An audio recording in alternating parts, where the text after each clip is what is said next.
What's up mga kalodi? Hindi lang panay Facebook monetization tutorial ang ituturo ko po sa inyo. Dahil po meron po akong bagong ibabahagi po sa inyo. Kung gusto nyo pong matutunan itong ibabahagi ko po sa inyo, manood lang po kayo hanggang matapos itong bidyong ito. Dahil po napakalaking tulong po ito para sa inyo, itong ituturo ko po sa inyo. At kapag natutunan po ninyo, ay pwede po ninyong gamitin or pwede ninyo pong gawin sa inyong sarili. Ito po, basic troubleshoot lang po itong ituturo ko sa inyo. Sana po may matutunan po kayo. So, umpisa na po natin. Ito po, una pong parts po na ipapakita ko po sa inyo ay ang memory ng computer. About po sa computer, ang ituturo ko po sa inyo, troubleshoot po ito pagdating sa computer. Dahil po, dati po akong computer technician, at ngayong computer technician pa rin pa naman po ako hanggang ngayon. Dahil po meron po akong shop at ako rin po ang gumagawa ng aking mga computer sa aking shop. Ito po, ang una ko pong ituturo sa inyo ay about sa memory card at kung ano po ang nagiging sira ng memory card at paano rin po siya nasisira. At ano po ang nagiging epekto sa ating computer at nagiging epekto sa ating software pagka nagpe-Facebook po tayo sa ating computer or nagsa-search sa Google. Ganito po, umpisa na po natin. Ito po ang memory card ng computer. Papaano po ito nasisira? Nasisira po ang computer katagalan pero hindi po ito basta-basta nasisira itong memory card na to. Nasisira lang po ito sa mga dumi, alikabok, ayan po, or sa sobrang init ng panahon, pwede po itong masira kasi po, itong memory card na to ay nag-overheat din po ito. Itong memory card. Hindi lang po basta-basta na memory card lang po ito na pag sinalpak mo sa computer ay hindi po siya mag-overheat. Ayan po. So, ano po ang nagiging epekto sa ating computer na itong memory card na ito? Ito po, ang nagiging epekto po sa ating computer, itong memory card na to, pag wala pong nakakabit na memory card sa ating computer, ay hindi po natin magagamit ang ating computer. As in, blackout lang po siya. Blackout, wala siyang screen. Yan. So, umpisahan po natin sa memory card kung ano po ang nagiging trabaho at paano nasisira ito sa ating computer. At pag nasira po ito, ano po ang unang-una nating nararanasan sa ating software. Yan, ang unang-una po nating nararanasan sa ating software pag tayo ay nagpe-Facebook or nagbubukas pa po tayo ng mga games sa ating mga apps sa computer, ay kalimitan po ay bumabagal ang ating computer dahil dito. Bakit po bumabagal? Lalo na sa pag-browsing. Epekto rin po ito sa pag-browsing. Lalo na sa mga games, mga may hilig mag-games. Yan. Epekto po ito kung bakit bumabagal ang ating browser minsan or pag nag-games tayo, matagal po magbukas or mag-process ng mga ibang apps sa ating computer dahil po dito bumabagal. Bakit nga ba bumabagal ang ating browser pagka ito po ay nagkakaroon ng sira or umiinit? Yan. Bumabagal lang naman po kasi ang browser natin pag nagbukas tayo dahil nagkakaroon na po ito ng depekto or nagkakaroon na po ng sira. Senyalis na po ito na magkakaroon na po siya ng sira. Pagka bumabagal po ang ating software, lalo na pag nagbabrowsing tayo. Ayan po, kunyari, sample po tayo. Pag nag-browse po tayo ng Google Chrome or Facebook, matagal po siya, loading lang po siya, ay ang ibig sabihin po, umiinit po itong memory card na to. Pag umiinit po itong memory card na to, posible biglang mag blue screen ang inyong computer. Magsha-shutdown yan or magre-restart pagka uminit ng gusto to pag nag-blue screen. Ayan po, mararanasan mo po yung blue screen na yan pag sobrang bagal na po ng browser mo at marami pong nakatab sa iyong computer. Ayan po ang nagiging epekto sa ating memory card at nagkakaroon siya ng depekto. Ayan po. Ano-ano nga ba ang pwede nating gawin para makita natin kung talagang sira po itong memory card na to? Ayan po, ituturo ko po sa inyo kung paano malaman kung sira ba itong memory card na to at kung bakit bumabagal ang ating browser. Unang-una po, ang gagawin natin ay i-click po natin ang ating taskbar. I-right click po lang natin ang ating right click sa ating mouse. Then may kita mo po dyan sa meron po nakalagay taskbar at pindutin po natin yung taskbar na yan. May kita po natin, lalabas po yung taskbar na yan. Yan po. Lahat po ng task na umaandar po sa ating computer ay may kita po natin. Ngayon, pagka lumabas na po yan, ay punta po tayo sa usage. Pag masyadong mataas po ang usage natin at umaabot po ng 100 ang usage natin, ay posible po lang ang ating computer or posible po na mag-blue screen ang ating computer or mag-shutdown ng ating computer. Ayan po. Ayan po ang posibleng mangyari pag nag-overheat po ang ating memory card ay ang usage natin ay napakataas po. Umaabot po ng 100. Pwede pong mag-restart ang ating computer pagka ito po ay nag-overheat.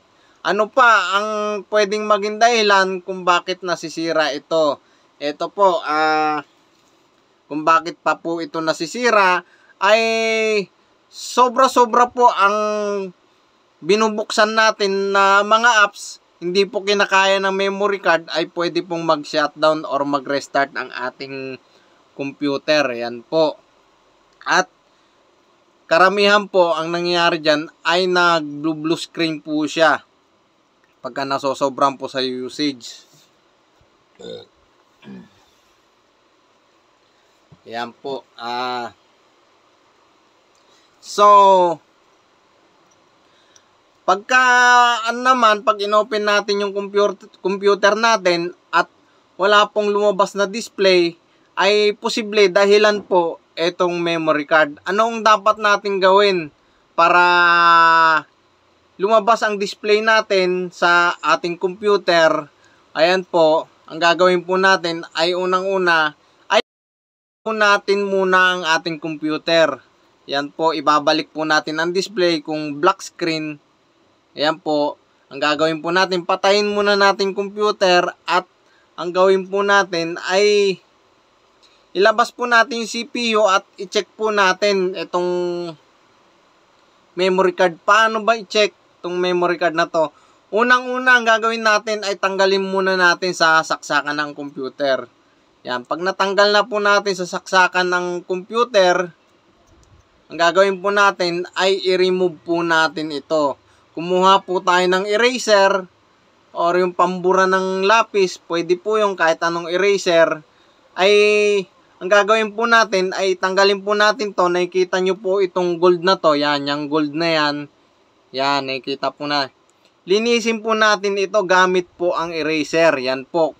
Kung wala po tayong eraser, pwede rin po gumamit po tayo ng papel, pero pag gumamit po tayo ng papel, wag po natin ikis-kis ng maigi dahil po pwede rin po itong masira pag gumamit po tayo ng papel. Ang kagandahan din po kasi sa papel ay napapalabas po niya kaagad yung dating yung gold na ito, yung basta yung gold na yan.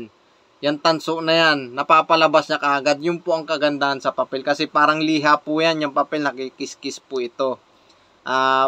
Siyempre kaya po hindi po tayo basta-basta pwede gumamit ng papel dahil po nagninipis yung gold na yan, yung copper na yan.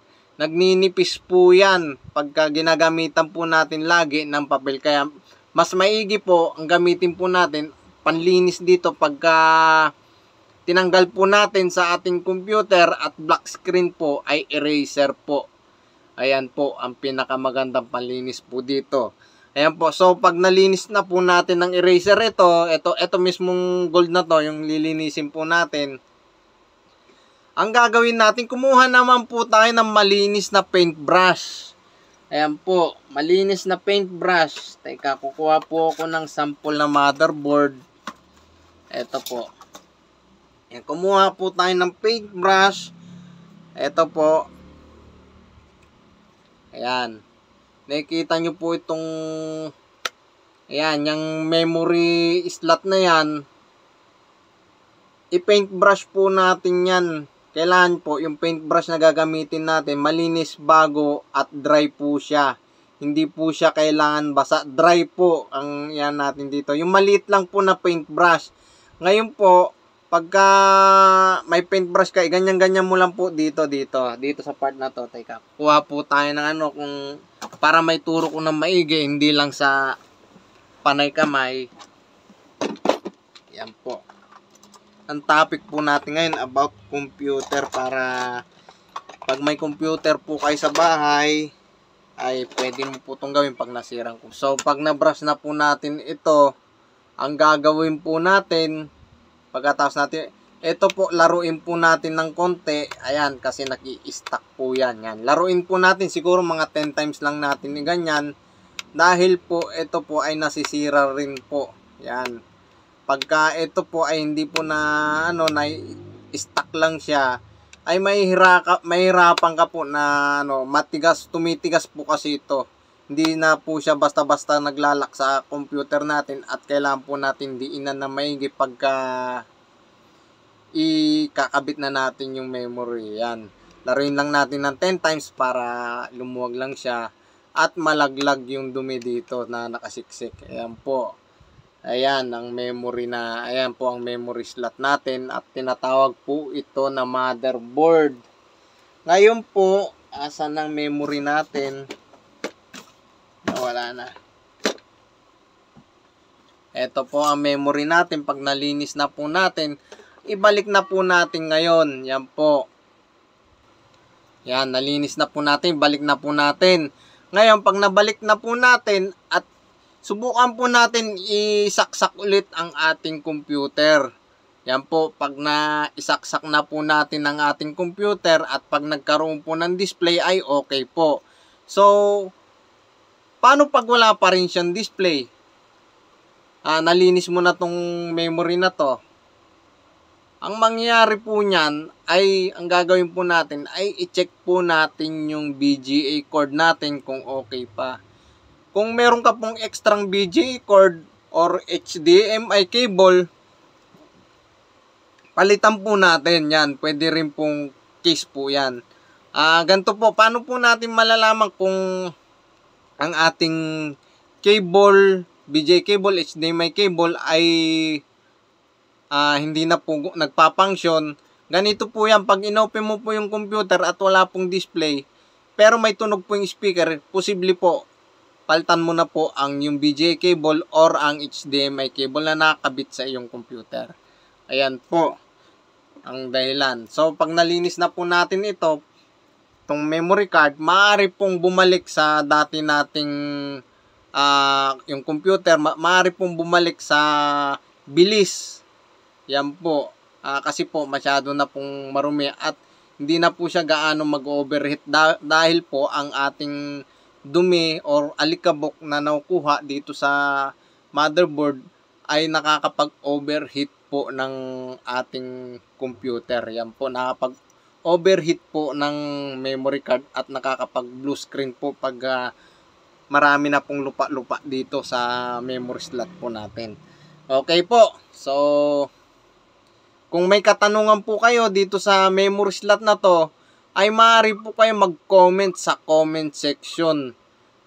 Kung may mga katanungan po kayo at hindi ko po na-discuss ng maayos, mag-comment lang po kayo at i-discuss ko po sa susunod na video na i-upload ko po. Yan po, salamat po. So, ang next po ay dito tayo sa chipset kung tawagin. Tatanggalin ko lang po. Yan, maging maingat po tayo sa pagtanggal ng chipset. Ayan po, ito po ang chipset. Kasi po, pag nabali po ito, itong mga pin na to, ay napakahirap ibalik po. Yung, lalo na kung hindi po marunong magbalik po, yung nakabali po ng pin nito, ay panigurado po, palit po kaagad ang gagawin po. At wag po natin basta-basta hawakan tong mga pin na to. Ayan po, wag nyo po ang gagayahin dahil po isa po akong professional. Wag nyo po ang gagayahin na hinahawak-hawakan ko tong mga pin at dinidiin-diinan. Wag nyo po ang gagayahin dahil professional lang po ang gumagawa nito na umahawak dito sa pin na to. At kaya ko pong ibalik yan pag nabali. Yan po. Ano ba mangyari pag nabali ang pin nito? Yan po, hindi po gagana or maaaring gumana siya, mag-overheat ka agad at magkaroon po ng malfunction ang iyong computer. So, eto po. Dumako na po tayo dito sa chipset at pasensya na po, medyo hindi ko pa po nalinis to kasi po tinanggal ko lang po ito sa kanyang case para po magkaroon po tayo ng discussion dito sa i-upload kong video. Ayan po. Ang gagawin po natin, ano ba ang nagiging trabaho ng chipset sa ating computer or tinatawag na processor po ang tawag dito, hindi pero minsan tinatawag din po itong chipset kasi po pag isang set na po ay processor na po kung tawagin. Yan po, processor. Yan po. Pag nakakaranas po kayo ng pag-restart sa inyong computer, lagi pong nagre-restart ang inyong computer or wala pang 5 minutes ay nagsha-shutdown na ang inyong computer, ay maaari po ang cause po nito, ito po, at kung parati pong nagahang ang inyong computer or loading lang ng loading, maaari rin po, ito po ang dahilan, hindi lang po itong memory na to ang dahilan. Yan po. Ito po ay may kaugnayan dito sa dalawa, ang pagbukas natin ng mga apps or browser sa pag-games natin. May kaugnayan po dalawang ito. Halos parehas lang po sila na nagiging trabaho sa ating computer. Yan po. Yan. Ito po ang ating computer or nagsha-shutdown po ang ating computer or nagre-restart. Ang gagawin lang po natin, yan po, pag nagre-restart po ang computer natin, unang-una po, tanggalin po natin ang buong motherboard sa casing. Dahil po, pag di po natin po tinanggal ng buo ito sa casing, na tinanggal po natin ito, may static po kasi ito, itong motherboard na to. Kaya wag nyo pong gagayahin na hinawakan ko po ng ganito. Kailangan po, pag hinawakan nyo po ng ganito, ay meron po kayong panghawak, static gloves, static plastic. Wag nyo po gagayahin na hinawakan ko po ito dahil professional lang po ang nakagagawa na ito. Ayan po, dahil kayang-kaya ko pong ayusin ito pagka nagkaroon po ng sira in case po na nasira po sa kamay ko. Ayan po, kung mapapansin po ninyo sa factory ay meron po silang static gloves na tinatawag pag hinahawakan nila ito, at pag binili po ninyo ay kailangan po ay naka-static plastic po siya. Hindi lang basta-basta po na nakakahon lang po sa kanyang lalagyan na box. Kailangan po naka-static plastic po siya. Ano bang itsura ng static plastic? Teka, tignan ko po kung may plastic. Walang static plastic. Ito po ang static plastic. Ito po ang static plastic na tinatawag. Yan po. Yan. Yan po ang pinaglalag kasi po may static ang ano. Kasi kaya bakit ano ba yung static na yun? Static sa katawan po natin yung meron po tayong kuryente sa katawan. Ito po, bumalik na po tayo dito. Ngayon pag natanggal na po natin ito sa motherboard natin, ay ang gagawin po natin, lilinisan lang po natin ito. Yan. Yan po kasi maaring ang dahilan, ang cause po ng computer natin kung bakit nagre-restart, nagsha-shutdown ang ating computer or nagbo-blue screen, maaari rin po ang dahilan dito po ay gagawin natin, linisan lang po natin itong chipset natin. Ngayon, pag nalinis po natin to, pag natanggal po natin itong, meron po tayong extrang thermal paste. Dahil po, pag wala po tayong extrang thermal paste sa ating chipset, ay mangyari niyan, pag kinabit mo to, hindi pa nag-open or hindi pa nagboot ang yung computer, doon pa lang siya sa boot menu, ay shutdown agad. Hindi na siya tumutuloy sa Windows. Ayan po. Pag kinabit mo po ito nang walang thermal paste. Bakit po kailangan ng thermal paste? Bakit po kailangan po natin tanggalin itong mga thermal paste na natuyo? Dahil po dry na po yan, hindi na po nakakatulong at wala na po siyang lamig na naitutulong sa ating chipset or processor. Ngayon tatanggalin po natin yan, yung mga luma na yan, dahil parang lupa po yan na nagbitak-bitak, tuyot na, wala na pong naitutulong sa ating pananim. Yan po, kaya po natutuyo ang ating mga pananim na palay dahil po sa sobrang init. Ganun din po itong processor. Lilinisan lang po natin yan. Lagyan na po natin ng kapiranggot na thermal paste at wag na wag po natin pupunuin ng thermal paste.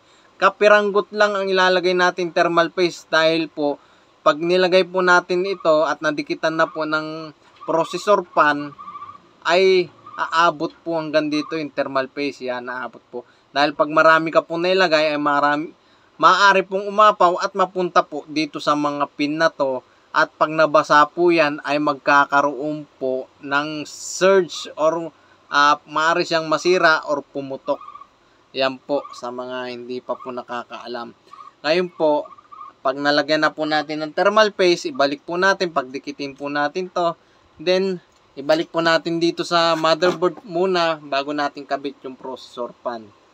Ayan po Then, yan po, pag naikabit na po natin, pag nag-normal na po ang computer natin dahil sa paglinis po nito at na palitan na po natin ng thermal paste, ay ibig sabihin yan ay okay na. Kaya po, nagkakaroon po ng pagbagal at nagre-restart or shutdown or nagbo-blue screen ang ating computer. Ito po ang maaaring dahilan. Bukod dito po sa memory card. Yan po. Halos parehas lang po sila ng trabaho sa ating computer. Yan po. Sana po may naintindihan po kayo sa aking mga tinuturo, lalo na po sa mga gustong mag-aral ng computer. Ayan po. Pag ganun pa rin po ang nangyari sa ating computer, ay ibig sabihin po, pag walang nangyari, ganun pa rin po, ay palitan na po natin itong chipset. May nabibili po kasama po itong processor pan. May nabibili po sa mga computer shop or sa mga marami po niyan sa loob ng SM, sa loob ng Cyberzone. Yan, marami po nagtitinda ng computer parts. So next naman po tayo. Next ay ang processor pan at eto po ang heatsink kung tawagin. Yan, heatsink. Ito po kaya po may processor pan ang ating chipset. Ito po yung processor pan. Ito po yung nagpapalamig sa ating heatsink. Pag ito po ay walang processor pan tong heatsink, kasi po ito po yung nag-a-absorb ng init sa ating chipset. Yan po, pag wala po siyang na-absorb na lamig dito sa heatsink, ay maaari pong mag-shutdown ang ating computer, mag-restart, mag-blue screen. Yan po ang mga dahilan. Paano ba nasisira ito? Sa totoo lang, itong heatsink, hindi po ito nasisira. Ito po ang nasisira, itong pan. Yan po. Paano ba natin malalaman kung ganun po nasisira? Mabagal na po ang ikot nito or minsan hindi na po nagpa-function. Ito po, or hindi na po nagpa-function ng maayos itong pan na to. Ibig sabihin, palitan na po natin yan. Paano ba natin malalaman sa ating computer kung ito po ay may kinalaman? Same function lang po ng sira neto, at sira neto. Same lang po ng mga ano. Ayan po. Kaya po, pag computer technician ka, ang una-una po natin titignan pag mga ganyan ay ang pan. Kung umiikot po na maayos. Kung ang mga sira ay bumabagal ang computer, mga nagbo-blue screen, nagre-restart, at nagsha-shutdown. Ito po ang unang-una namin tinitignan, yung pan. Yung ikot ng pan ang unang-una pong tinitignan ng isang computer technician. At kung marumi po, pwede po natin tanggalin at linisan at ilublob po sa tubig tong heat sink. Pero bago po natin ibalik, ay siguraduhin po natin ay dry po ito at tuyong-tuyo. Yan po, kasi po pag nilublob po natin ito sa tubig, ay automatic po laglag po ang mga dumi po dito. At hindi po ito kinakalawang at safe po na may lublob ito sa tubig. Wag lang nyo po isasama itong processor pan dahil masisira po yan. Okay. Ang next naman po, eto po. Ang next, yan po. Yan. Ito po, motherboard. Yan po. Ito po ang motherboard. So, dito naman po tayo sa motherboard. So, paano natin malalaman kung sira ang board natin? Ayan po. Nag-check na po tayo ng ganto. Okay. Nag-check na rin po tayo ng ganto. Okay rin po ito. At nag-check na rin po tayo ng ganito, okay rin po. Pati pa, nag-check na rin po tayo, okay rin. Ibig sabihin po, sira po ito. Yan. Ito. Pero, ang alam ko, yan po, kasi ginagawa ko rin ito sa aking mga motherboard. In case na kaya pong paraan, kung marunong ka pong mag-test na itong mga to, at kung may mga tester ka, pwede mo itong palitan, at meron pong nabibili sa mga electronics shop. Yan. Ito po. Kung marunong kang magtanggal at marunong kang magbasa ng tester, yan po, pwede po natin ng palitan yan, mga ganyan.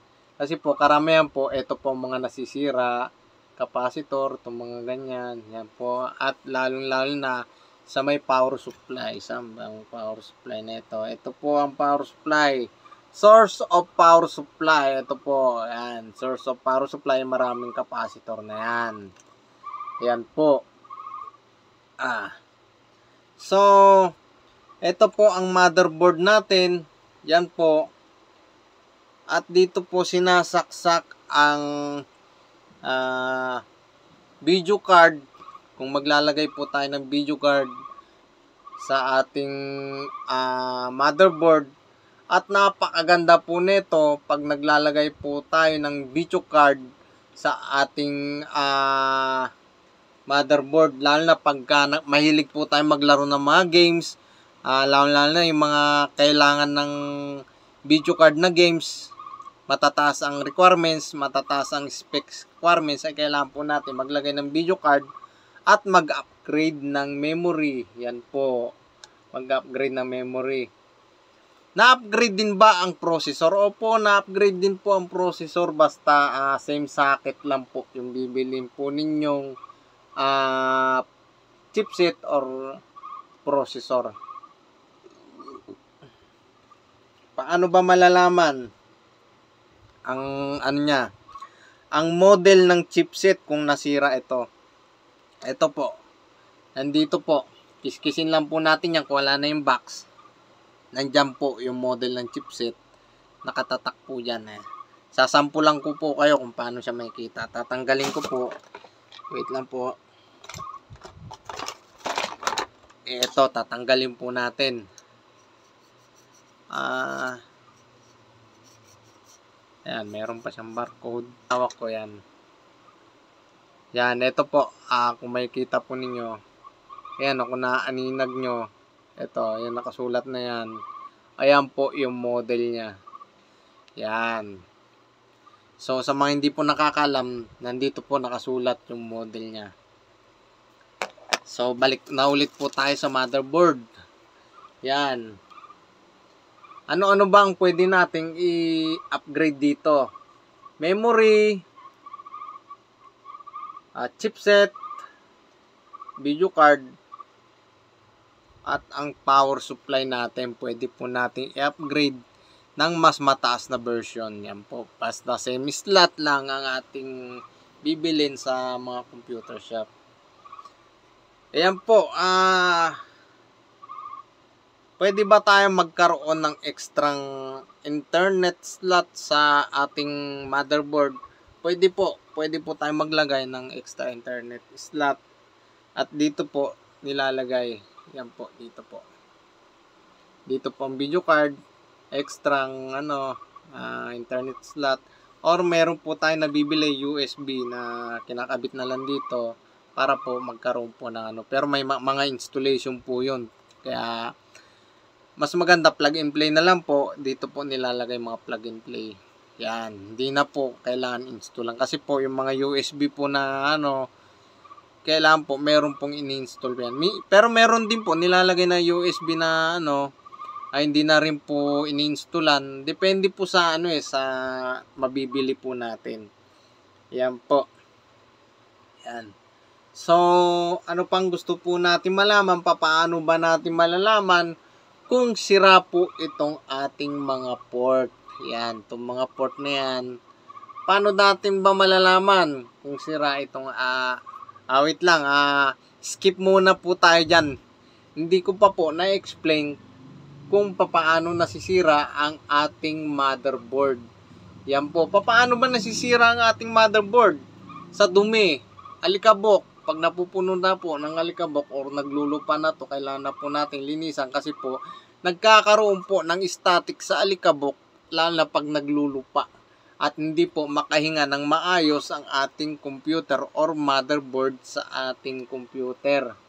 Yan po, kumbaga sa tao, pagka punong-puno na po ng kailangan po natin uminom ng gamot para po ma-restore ang ating katawan. Tulad din po na itong motherboard. Yan po. Yan, paano ba maglinis ng motherboard? Yan po. Kumuha lang po tayo ng paintbrush, ganyan-ganyan po natin, hanggang sa malaglag lahat ng or kung meron po kayong vacuum or blower, pero pag gagamit po kayo ng blower, ay wag nyo pong, kailangan po naka-cool, wag nyo pong yung sa heat. Kailangan po cool lang kasi po, maaari po niyang sunugin ang ibang parts po nito. Pag gumamit po tayo ng blower, lalo na sa blower sa mga buhok, yan po, maaari po niya sirain ang ating mga pyesa. Kailangan po, pag gumamit po tayo ng mga blower, ay kailangan po, tawag nito, kailangan po naka-cool po siya. So, paano ba nasisira ang ating motherboard? Nasisira po ang motherboard natin, yan, ulitin ko po, sa alikabok. Yan. Or, pwede rin na lalo na pag malapit po tayo sa dagat. Excuse me. Pag malapit po tayo sa dagat, mabilis po masira ang motherboard natin kasi po yung hangin. Yung source ng hangin kasi po maalat ang tubig po sa dagat. Mabilis po kalawangin itong mga to. Yan, pag kinalawang po yan, pwede pong masira ang ating motherboard. Yan po. Yan po, isa po sa nasisira po or isa po sa pinapalitan sa motherboard. Ito po. CMOS battery po ang tawag diyan pagka ang ating computer ay yung orasan ay hindi na po nagtutugma. Parang sa mga wall clock natin na di baterya ay kailangan po natin palitan yung CMOS battery niya. Yan po. CMOS battery po ang tawag dito. At pag nag-browse ka po sa ating Google Chrome or pag nag-open po tayo ng Facebook sa ating Google Chrome at hindi po nag-function, ito po ang dahilan. I-check po natin yung time and date. Ito rin po ang dahilan pag hindi po nagtugma yung date ng araw at saka oras. year. Ito po ang dahilan. Pagka napalitan nyo na po, magno-normal po ulit sa dati ang inyong browser. Makapag-browse ulit kayo. Ito po ang dahilan po kung bakit minsan hindi po kayo nakapag-browse kasi po hindi po updated ang inyong time and date. Yan po. Ano pa? Yan po.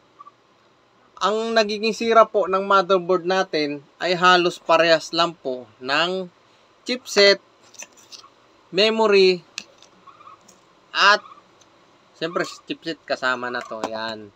Parehas lang po sila. Blue screen,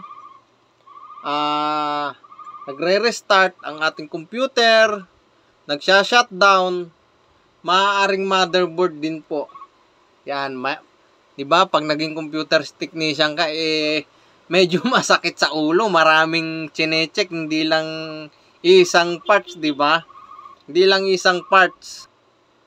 Kaya po ang mga computer technician natin, lalo na kung baguhan, ay dapat alam niya kung ano ang unang-unang i-check bago tayo magkalas ng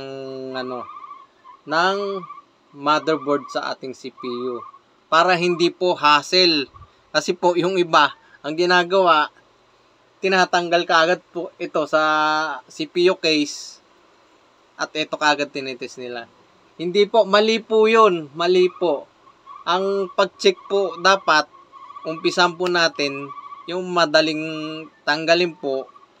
Kasi po halos lahat po ng sira ay pare-parehas po sila. May kinalaman dito, kung anong nagiging sira nito. Ay ganun din po ang nagiging sira na itong motherboard.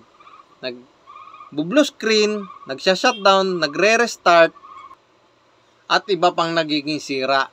Halos pare-parehas lang po sila ng epekto ng sira. Ayan po. Motherboard, memory, chipset. Ito po. Pagdating naman po sa video card, ito po. Sa video card naman po tayo. Pasensya na po at wala akong sample pagdating sa video card. Dahil sa wala po akong sample ng video card, ito po, gagamitan ko na lang po ng mga salita. Ang nagiging sira po ng ating video card, halos parehas lang din po na memory card. Yan po, nagkakaroon din po ng blue screen, black screen. Nagre-restart ang ating computer. Yan po, nagsha-shutdown. Dahil po, meron din po itong processor o chipset sa ating video card. Meron din pong pan sa ating video card. Yan po. Ano po ang dapat natin gawin? Para ma-check po natin kung sira ang ating video card.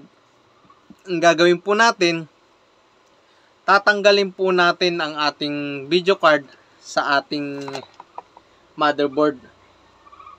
Saan ba nakasaksak ang ating video card? Dito. Paano ba malalaman kung dito sinasaksak ang video card? Ito po, mayroon po siyang ganito, lock. Ayan po, yung kinakalabit ko, ayan. Lock, ayan, ito po, ayan. Meron po siyang lock. Diyan po, sinasaksak ang video card.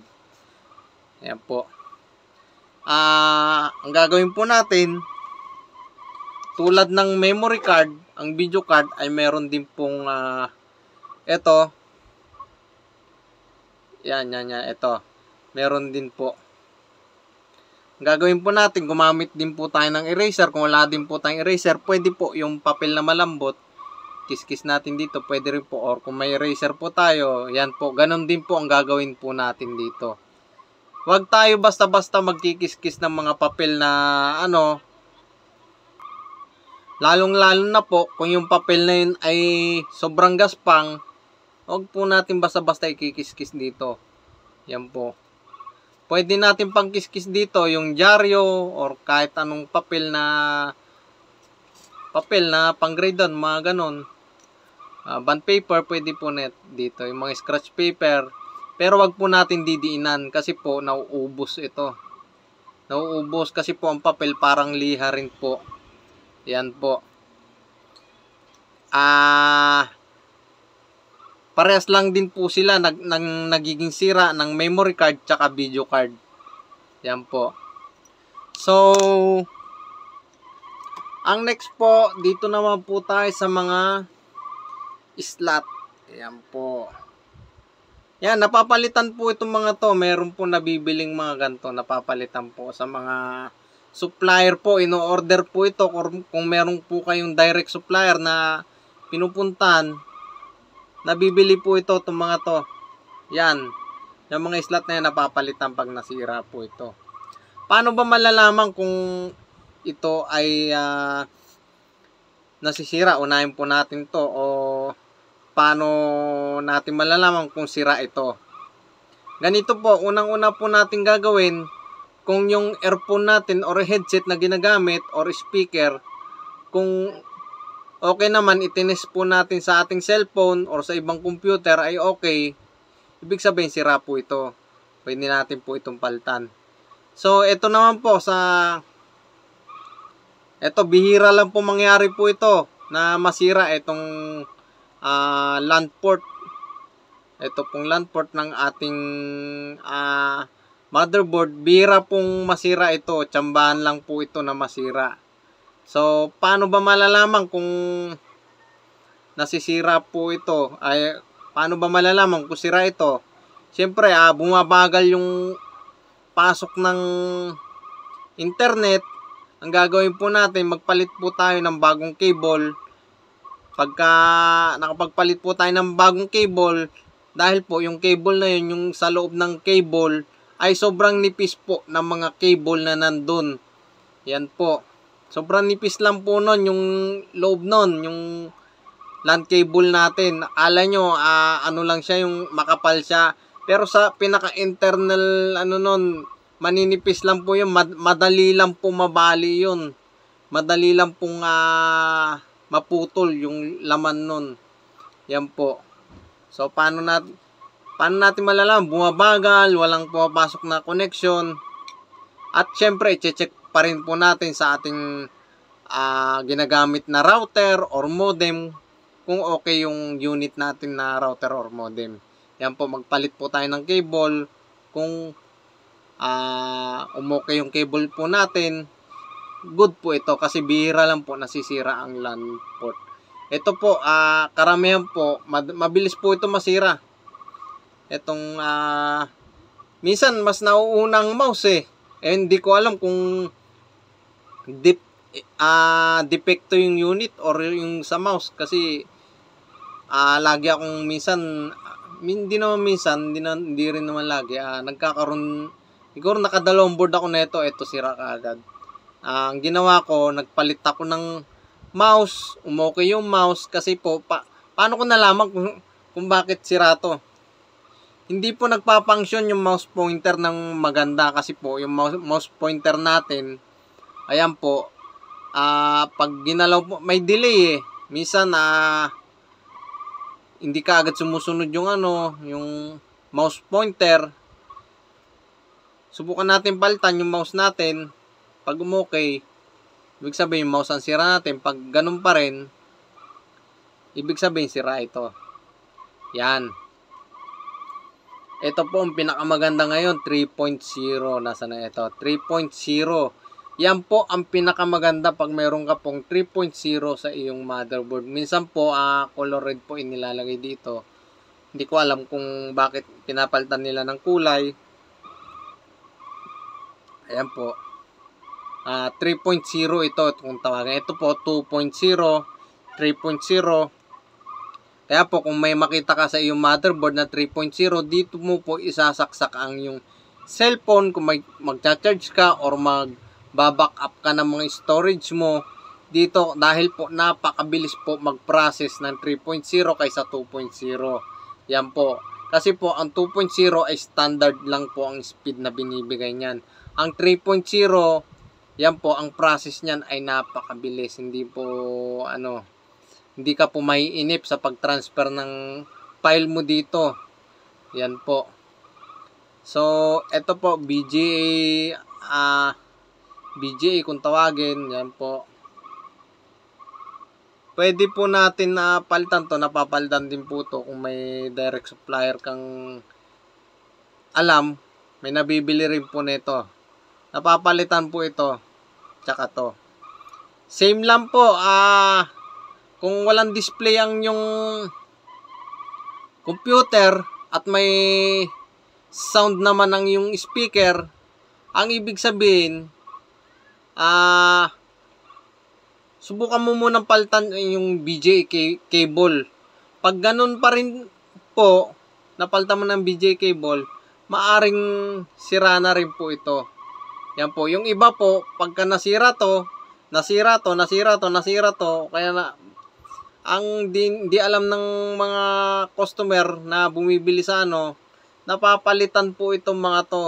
Yan, pag nasira ito, napapalitan po yan mga yan. Kaya po sa mga hindi po nakakaalam, ganyan, ayan po ang mga basic trouble ng mga natin. Then ang sunod po, eto po, PS2. Sa mouse po ito, dito po kinakabit ang mouse. Bihira lang po masira ang PS2, tsambahan lang po. Tsambahan. Una pong masisira ang motherboard kaysa sa PS2 ng yung PS2 na mouse. Unang-una po masisira ang motherboard dahil po napakatibay po ng PS2. Ayan po. Kaya po tsaka kagandahan po sa PS2, plug and play lang po siya, hindi tulad ng pag nagpalit ka ng mouse dito sa USB type na mouse. Hintayin mo pa po na mag-installing kasi nag-installing yan sa may gilid niya, nagpa-process yan bago gumana eh. Pag nakita mong installed na doon sa may gilid, may nakalagay installed na tsaka lang po gagana yung ito, plug and play lang po ito. Pag nilagay mo ito, kailangan nakapatay yung computer. Pwede rin nakabukas yung computer pag nilagay mo ito, pero i-restart mo yung computer para mag-function siya. Kasi po, hindi po niya mare-recognize ang PS2. Ang PS2 port, hanggat di mo po nire-restart ang yung computer. Yan po, hindi po niya mare-recognize basta-basta. Yan po.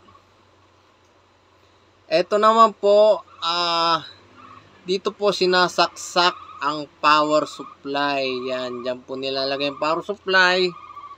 At dito rin po, yan. Yan yung, dito yung nilalagay yung 4 pin. Yung 16 pin, yan po, dyan po nilalagay. Yan, paano ba nalalaman kung sira ang ating power supply? Yan po, napaka-basic na po yung power supply. Kung paano malaman. Ganito po, dead set. Yan po. Kung okay ang power supply natin, ito rin po. Nagiging dead set po ito. Hindi po gumagana. Yan po. Pwede rin po. Ang power supply po natin, may mga nabibili pong murang power supply sa ating mga computer shop. Yan po. Karamihan pong mura marami po niyan sa Cyberzone. I think mga pinakamura niya, mga may nabibili. Kung may alam kang direct supplier, may 500 pesos, may 450, yan. Pero ang standard talaga niyan sa mga computer shop, sa mga Cyberzone, sa SM, ang standard price niyan, ang pagkakatanda ko is 650, mga ganyan, or 700 yung pinakamura niyan. Ang pinakamahal at branded true rated na power supply, hindi lang kasi merong ang pagkakatanda ko pinakamahal nasa 15,000, 10,000 to 15,000 yan, mahal na sa akin yan.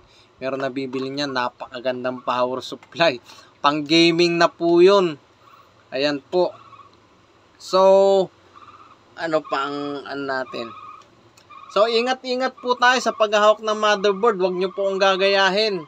Yan, kailangan po meron, kung hawak kayo ng motherboard, kailangan po meron po kayong static glove or paglalapagan, static plastic, ilalapag nyo ganyan. Yan po. At bago po kayo umawak sa casing, sa casing ng computer o sa CPU casing, kailangan po meron po kayong hawak static sa yung yan po.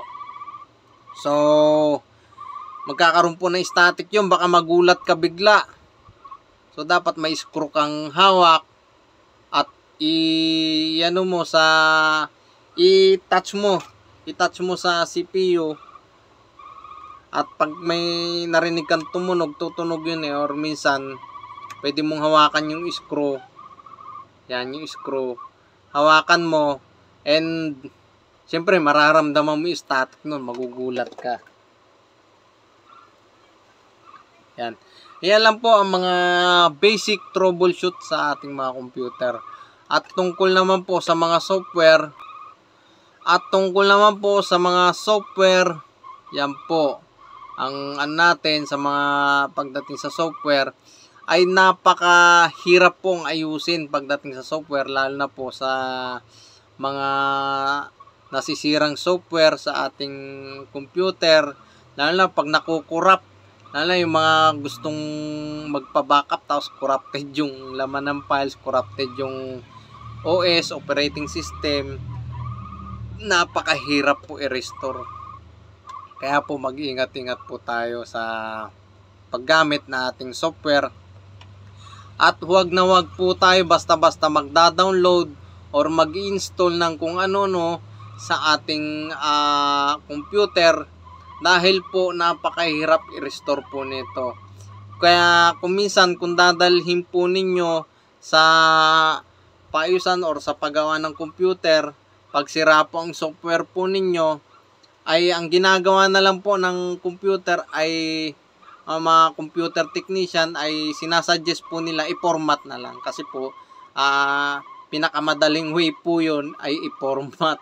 Pinakamadaling way po kasi po napakahirap po gumawa ng software, lalong-lalo na po sa mga baguhan po na computer technician ay napakahirap po mag-handle ng software kung may mga error, corruption sa ating software ay napakahirap po. Kaya po sa mga may hilig po mag-download, mag-ingat-ingat naman po tayo, dahil po napakahirap po mag-isip, at isa po yan sa mga masakit sa ulo sa mga computer technician natin ay ang software. Lalo-lalo po ang mga virus. Yan po. Gumamit po tayo ng mga genuine virus para mali po. Gumamit po tayo ng mga genuine na antivirus. Yan po, gumamit po tayo ng genuine na antivirus para po kahit po mag-download tayo ng kung ano, no, at least kahit papaano safe ang ating software sa ating computer. At syempre kahit meron po tayong antivirus sa ating computer, ay mag-ingat-ingat pa rin po tayo sa ating mga dinadownload. Ayan po sa ating mga computer. At karamihan po paano tayo nakakakuha ng virus sa mga software. Ito po, kung minsan po ay nagsasaksak po tayo ng USB sa ating computer, yan po ay nagkakaroon po ng tawag nito, contact. Kung sa tao kung merong sakit or sore eyes, ay kung sa computer naman ay virus, pag nag-contact, mahawaan yung computer software mo. Yan po pag nag-contact po yan. Kaya po sa mga hindi po sa mga wala pong antivirus, wag po tayo basta-basta magpapasaksak sa ating computer kung meron pong makikisaksak ng USB. Pwede po tayo magpasaksak ng ating computer kung ang ating computer ay meron pong deep freeze kung tawagin. Okay lang po kahit may virus pa yung saksak niyang USB, okay lang basta mayroon po tayong deep freeze naka-install at marunong po tayong gumamit ng deep freeze. Yan po ang pinakamabisang antivirus sa ating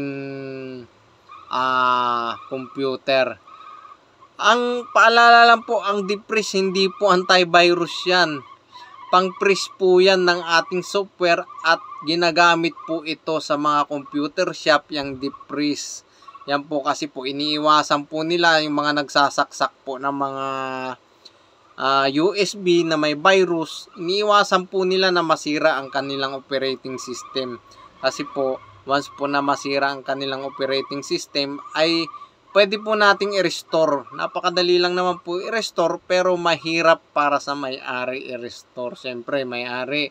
Siyempre, kung di marunong yung may-ari ng shop, kailangan pang magtawag ng technician. Yan po. Kaya po sa mga nanonood po ngayon sa aking video na i-upload, sana po ay may mga natutunan po kayo at hindi po kayo nalito sa mga tinuturo ko po sa inyo tungkol po sa computer.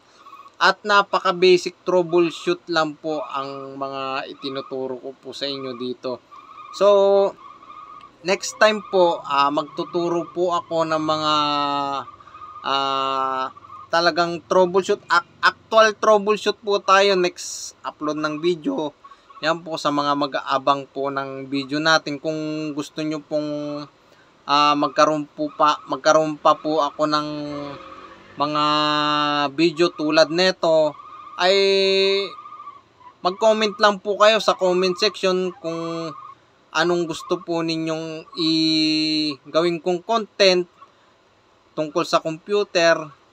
At ituturo ko po sa inyo sa aking content kung paano ito gagawin or ayusin at paano tayo magkakaroon ng discussion sa ating video na i-upload.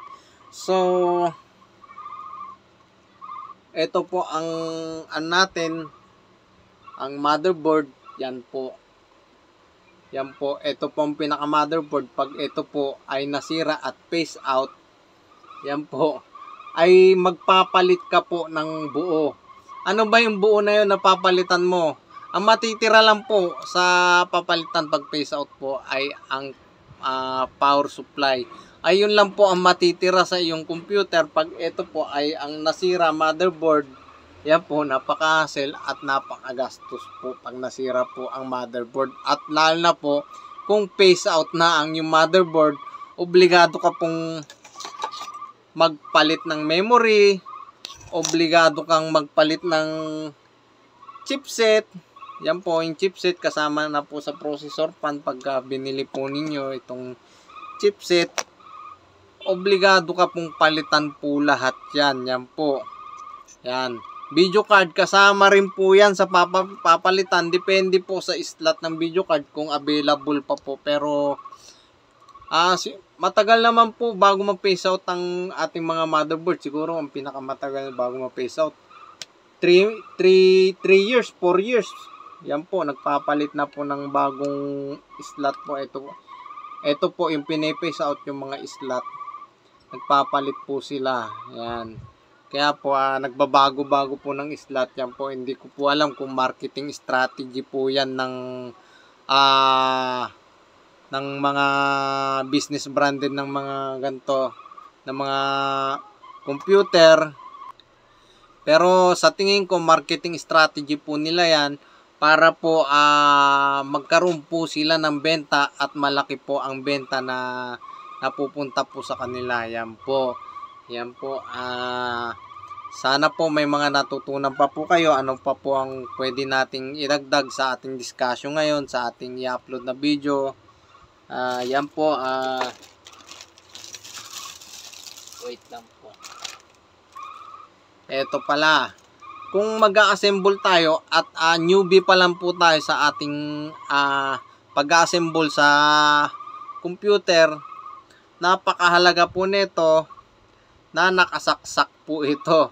Once po na nakakalimutan mo po, isinalpak mo lang ito at nakalimutan mo po ito isaksak sa iyong motherboard, ay pwede pong masunog ang yung chipset. Nasusunog po ito, itong chipset.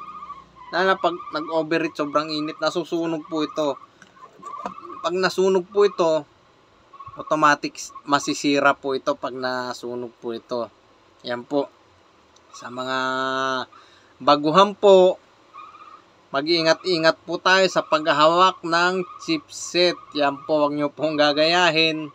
At paalala lang po, wag nyo basta-basta hawakan tong mga pin na to. Napakadaming pin. At isa po sa pinakamagandang processor sa processor chipset, pinakamagandang chipset na pwede nating bilhin pagdating sa AMD ay kailangan Black Edition. Black Edition pag AMD. Pagka sa mga Intel naman, Core i7 ang pinaka-the best. Yan po, lalo na pag gumagamit po tayo ng mga software na kailangan po ng multitasking sa ating mga software. Ayan po, ang kailangan natin bilhin. Black Edition, yan po, yan. Basta Black Edition sa AMD, marami po kasing series ng AMD. Yan po. Sample po ng series ng AMD. Yan po, FM2 Plus, mayroon pong, ito, tulad nito, AMD A6 series. Black Edition po ito, itong gamit ko to sa shop, Black Edition.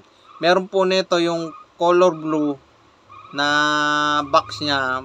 Malalaman mo kung Black Edition or yung color blue na ordinary lang. Ay pag Black Edition po, ang box po niya ay yung color black.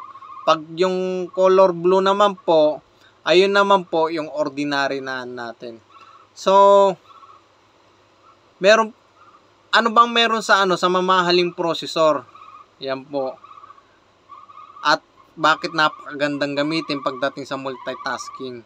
Meron lang naman po siyang gold-plated, lalo na po sa Intel na i7. Meron pong gold-plated po na nakabaon po dito. Ito, dito.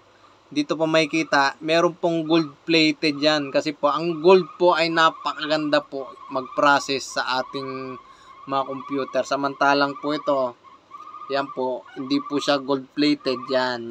Kung makikita po ninyo, yan.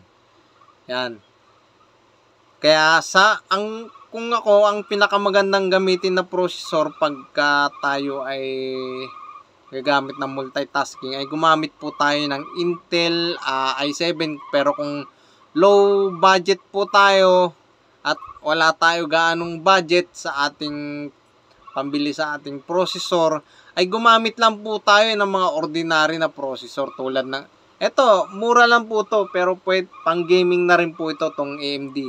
Bakit nga ba hindi ako gumagamit ng Intel i7 or kahit anong klaseng Intel sa ating computer shop? Kasi po ito po, tong AMD ay pang gaming na rin po ito at mura lang po siya. Napakamura po ng AMD, kaya po AMD po ang ginagamit ko kasi po ang i7 ay napakamahal, hindi po afford ng budget ko, samantalang ang AMD ay yung pinakamahal na po ng AMD ay afford po ng budget ko. Ayan po. Ano nga ba ang pinagkaiba ng meron po kasing cooling system kung tawagin sa ating mga computer? Ayun po yung mga tulad niya, mga streamer, gumagamit po sila ng water cooling system. Ayan po, napakaganda po niyan yung water cooling system. Pinakamahal ata po niyan, mga tingin ko maabot po ng 300,000, 200 to 300,000 yung setup po niyan. Yung cooling system na pinakamaganda. Ayan po, yung kay Choox sa tingin ko maabot ng 150,000 yung kay Choox TV. Ayan po yung CPU cooling system po niya. Napakaganda po ng mga water cooling system, pero po yung cooling system natin na ganito lang, at meron din pong pang gaming na cooling system na pan pa rin ang ginagamit, pero pang gaming po talaga siya, hindi po siya yung mahal po siya, yung mga ginagamit din po sa server, napakamahal po, umabot din po ng 100,000, basta pinakamahal po na ano natin ay yung po 300,000 na po ang pinakamahal na nakita ko na computer sa sa mga sa mga tawag na ito, mga nagso-showroom ng computer sa mga mall. Yan, lagi pong may event yan, yearly may event po sa mga mall ng mga computer, ganyan. mga nagsushowroom sa event center. Yan po. So, sana po meron po tayong natutunan sa ating i-upload ngayong video sa mga makakapanood po nito. Sana po may natutunan po kayo. Sobrang haba po nitong video na to. Para po may matutunan po kayo sa inyong sariling computer at hindi po kayo basta-basta pupunta sa computer technician para magbayad agad. At ito po, pag napanood po ninyo itong video na to, ay kayang-kaya po ninyong ayusin ang inyong sariling computer dahil po nakakuha po kayo ng idea sa tutorial ko po ngayon. Kahit po napaka-boring po na panoorin, at may natutunan naman po kayo kahit papano sa aking tutorial ngayon. So, paano mga kalodi? Sana po may mga natutunan po kayo tungkol po dito sa memory, at sana po wala na po akong na-skip at magkakaroon pa po ako ng bagong tutorial tungkol po sa computer parts. Chipset, processor, yan po, processor pan, motherboard, yan po, sana po may natutunan po kayo. Then, video card, yan po, tungkol po sa mga slot niyan, paano po i-restore at paano po linisin. Paalala lang po, pag maglilinis po kayo ng motherboard, wag po ninyong ilulublob sa tubig dahil po meron pong gumagawa nun at pwede pong masira to, kalawangin yung mga ayan pong kakalawangin. Pag kinalawang po yan, magkakaroon po ng malfunction sa iyong motherboard. Yan po.